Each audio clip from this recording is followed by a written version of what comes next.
Hello, everybody. My name is NicholassRivas, and I talk about politics and stuff. And today we're going to be talking about Francis Ngannou and how he signed to the PFL. For one, it was really funny to see people making fun of Francis. I remember watching the MMA Guru. I was watching people like DC, who were just saying like he fumbled the bag. Maybe he's just bite the bullet. He's being greedy. We don't know the stuff behind the scenes, so I was very agnostic with what was going on. With Francis, I thought he might have been greedy, but I mean that at the same time isn't like a bad thing. You're doing negotiations with your business, and so why not be greedy? Why not make up an offer? It just seemed a little bit odd that people jumped so quick to crapping on Francis. I don't know why everyone just like this is a good thing.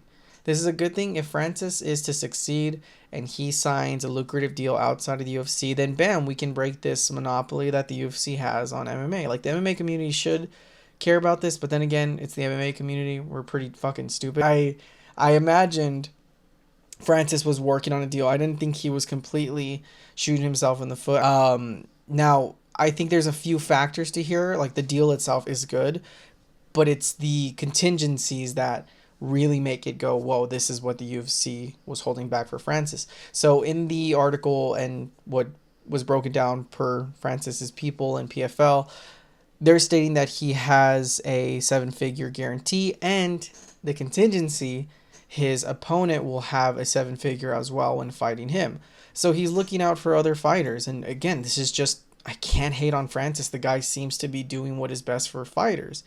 On top of that, he has a 2-fight guarantee or 3-fight guarantee with these standards, and he gets a chair seat on the PFL African committee, what it looks to be. I don't see why this isn't like great news for everybody. He has an advisory board position. And on top of this, he's fighting a pretty big league. Like the PFL isn't like the greatest thing in the world, but it's a pretty decently big league. He's not going to fight the echelon, but I mean, why would you want to go fight John Jones, potentially lose and make $2 when you can fight a random dude from PFL and make some big bucks? Like, it just seems like a great business, you know. Like people were crapping on him for not having his foot in the legacy conversation. Who cares? I mean, he is in the legacy conversation. He's a great heavyweight. But who gives a damn? Or that is that paying for your bills? People like Eli Quinta are working in real estate. You know, like I'm sorry, legacy can only go so far. So, all that being said, with Francis and what he's doing, it's great for the sport, and I'm happy for him. I was rooting for him. I was scared when I kept hearing stuff that he like put all his investment into crypto and Bitcoin. I was like, maybe this guy is not the smartest with his money, but it seems like he just had a pretty high standard, as all people should. And I think what he's doing is great, and what he's advancing for the sport is so healthy. But there's again contingencies that I think make the deal even better. His fight is until 2024 with the mindset that he's going to do a boxing match this year. But the idea and why this deal sounds so great for someone like him is that he gets to box, make a bunch of money, and then go to the PFL. That doesn't sound like a bad deal. Like, to my first initial thought was like, oh, if he loses the boxing match, what if he like loses credibility for the PFL? And that's a big risk they're taking.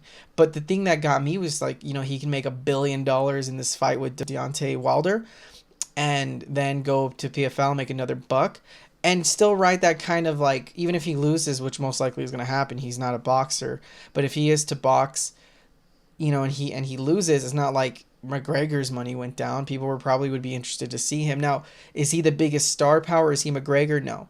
But I think people are going to be interested. I'm going to buy this pay-per-view, whatever he gets on, whoever he fights, I'm buying it just because I want to see what the PFL can offer. I want to support things like Bare Knuckles. I want to support things like One. Like, I want to be there if Khabib's Eagle FC does well because I want this to have like a diverse field in the MMA. I mean, it's kind of hard with sports in general. Like, the NBA is the only thing in the NBA. Like, there's really nothing else comparatively to basketball, but that shouldn't be the way. That shouldn't be the norm. So we'll see what happens.